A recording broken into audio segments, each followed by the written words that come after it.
जय हिमालय जय भारत। हिमालय लोग यूट्यूब चैनल में आपका स्वागत है और मैं हूं जर्नलिस्ट डॉक्टर हरीश चंद्र लखेड़ा। आज आपको हिमालयी देश भूटान के बारे में जानकारी देने जा रहा हूं। क्या भूटान भी अब नेपाल की राह पर चल रहा है? क्या वह भी चीन के साथ अपनी निकटता बढ़ा रहा है? जी हाँ, पिछले कुछ समय से ऐसे ही संकेत सामने आ रहे हैं। आज इसी मुद्दे पर बात करूंगा, लेकिन जब तक मैं आगे बढ़ूं, आपसे अनुरोध है कि हिमालय सभ्यता पर केंद्रित इस चैनल को सब्सक्राइब अवश्य कर दीजिए। आप जानते हैं कि पूर्वोत्तर जो भारत है उसके पास ही एक भूटान देश है जो कि भारत और चीन के बीच में स्थित है। भूटान का स्थानीय नाम है डुगयुल, जिसका अर्थ होता है अजदहाद का देश। यह मूलतः एक पहाड़ी देश है और थोड़ी बहुत भूमि ही यहाँ समतल भूमि है, यानी मैदान है। सांस्कृतिक और धार्मिक तौर पर यह तिब्बत के बहुत निकट है, लेकिन भौगोलिक और राजनीतिक परिस्थिति के अनुसार यह भारत के निकट है। भूटान के नाम को लेकर कहा जाता है कि यह संस्कृत के भू उत्थान से बना शब्द है, जिसका शाब्दिक अर्थ है ऊंची भूमि। लेकिन कुछ लोग कहते हैं कि यह भूटांत यानी भूट प्लस अंत यानी तिब्बत का अंत या इसका बिगड़ा रूप है, और भूटान को युगडुल, जैसा मैंने कहा, यह भी कहा जाता है। और यहाँ के लोगों को डुकपा कहा जाता है। भूटान में 17वीं शताब्दी में बौद्ध धर्म स्वीकार किया गया था। माना जाता है कि 2000 ईसा पूर्व से यहाँ बस्तियाँ बसनी शुरू हो गई थी। यह भी कहा जाता है कि 7वीं सदी ईसा पूर्व में कूच बिहार के राजा का यहाँ अधिकार था। 9वीं शताब्दी में यहाँ बौद्ध धर्म आया, और इस बीच के जो कालखंड है उसके इतिहास का बहुत ज़्यादा जानकारी यहाँ पर नहीं है। भूटान की अधिकतर आबादी बौद्ध है और आधिकारिक जो धर्म है वही बौद्ध धर्म की वज्रयान शाखा है, और लगभग 75% लोग इसी धर्म का अनुपालन करते हैं। बाकी जो 25% लोग हैं उनमें हिंदू हैं और वे अधिकतर नेपाल मूल के हैं। भूटान मूल के लोगों को गोलाप कहा जाता है, जबकि जो नेपाली यहाँ पर रहते हैं उनको सरछोकपा और लोहोछमा कहा जाता है। यहाँ की जो आधिकारिक भाषा है वो जोंगखा है। वैसे इसके अलावा और भी यहाँ कई अन्य भाषाएं बोली जाती हैं। यहाँ पर आज भी राजतंत्र है, लेकिन चुनी हुई सरकार भी वहाँ पर काम करती है। 1865 में ब्रिटेन और भूटान के बीच सिंचुल संधि पर हस्ताक्षर हुए थे, जिसके तहत भूटान को सीमावर्ती कुछ भूभाग के बदले कुछ वार्षिक अनुदान के करार दिए गए। ब्रिटिश प्रभाव के तहत 1907 में वहाँ राजशाही की स्थापना हुई। 3 साल बाद एक और समझौता हुआ, जिसके तहत ब्रिटिश इस बात पर राजी हुए कि वे भूटान के आंतरिक मामलों में हस्तक्षेप नहीं करेंगे, लेकिन भूटान की विदेश नीति इंग्लैंड से ही तय की जाएगी। 1947 में जब भारत को स्वतंत्रता मिली तो ब्रिटेन की भूमिका भारत को मिल गई थी। इसके 2 साल बाद 1949 में भारत भूटान में एक और समझौता हुआ। तब भारत ने वह जमीन भूटान को लौटा दी थी जो 1949 की संधि तत्कालीन प्रधानमंत्री जवाहरलाल नेहरू की देखरेख में हुई थी।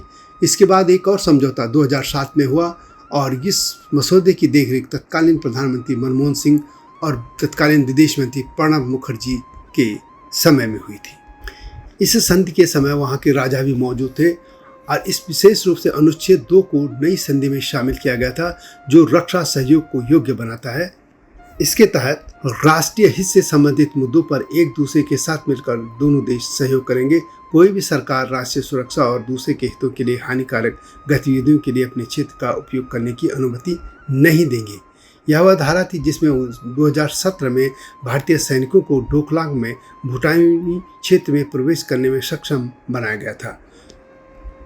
परंतु अब देखने में आया है कि डोकलाम पर चीन और भारत के साथ जो सीमा पर तनातनी हुई थी, उसके बाद भूटान के व्यवहार में कुछ बदलाव आता दिखा। अब भूटान और चीन के रिश्तों में हाल के वर्षों में नज़दीकियाँ बढ़ी हैं। 2017 में जब तनातनी हुई थी डोकलाम में, तो वहाँ से पीछे हटने पर चीनी सेना ने आमोचू नदी घाटी सटे भूटान इलाके में घुसपैठ की थी। यह जगह डोकलाम के नज़दीक और सीधे पूर्व में है। वहाँ चीन ने कई गांवों का निर्माण किया है। उन्होंने इस क्षेत्र को जोड़ने के लिए कई सड़कें भी बनाई है, जबकि यह शुरू से ही यह क्षेत्र भूटान का रहा है। परंतु भूटान के प्रधानमंत्री ने उस इलाके के इस विवाद से पल्ला झाड़ दिया, यह कहकर कि चीन ने भूटान की सीमा के भीतर कोई गांव नहीं बसाया है। माना जा रहा है कि चीन का यह उस पर दबाव था कि वह इस बारे में कुछ नहीं बोले। यह भी सूचनाएं मिली हैं कि भूटान में बड़ी संख्या में चीन के जासूस भरे बैठे हैं और वे वहाँ में उसी तरह लोगों को अपने पक्ष में करने की कोशिश में लगे हैं जैसे उन्होंने नेपाल में भी कर दिखाया।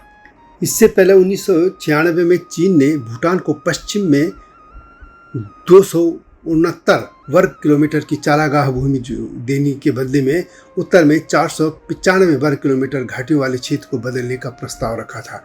इस समझौते से भूटान को दोहरा लाभ हो सकता था। इसके तहत भूटान को अधिक भूमि प्राप्त हो सकती थी और इससे चीन का विवाद भी समाप्त हो जाता था, लेकिन भारत ने इस समझौते को नहीं होने दिया। कुछ समय पहले भूटान के प्रधानमंत्री लोटे शेरिंग ने बेल्जियम के एक अखबार को एक इंटरव्यू दिया था और इससे दिल्ली की बिरकुटियां तन गई थी, दिल्ली यानी भारत सरकार की। और तब राजा जिम्गे खेसर नामग्याल वांगचुक को इस तनाव को कम करने के लिए भारत आना पड़ा था।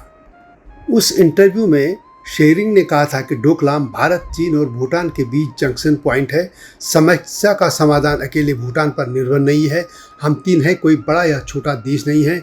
सभी तीन समान देश है, प्रत्येक की गिनती 1/3 है। हालांकि उन्होंने वो जो ट्राई जंक्शन उस कौन सा है ये नहीं बताया, क्योंकि वहाँ पे बटांगला व ग्यामो चेन भी है।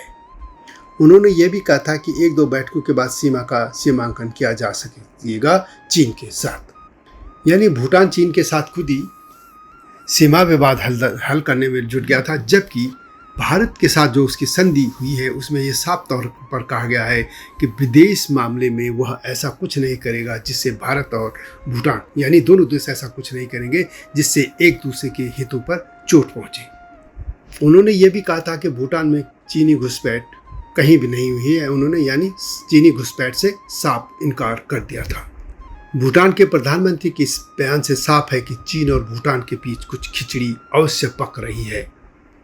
भारत को डर है कि यदि चीन और भूटान के बीच सीमा संबंधी विवाद सिमट गया तो उससे भारत को नुकसान होगा, क्योंकि डोकलाम क्षेत्र जब चीन के अधिकार में आ जाएगा और चीनी सेना को सिरगुड़ी गलियारा, जिसको चिकन नेक भी कहा जाता है, उस तक सीधी पहुंच हो जाएगी चीन की।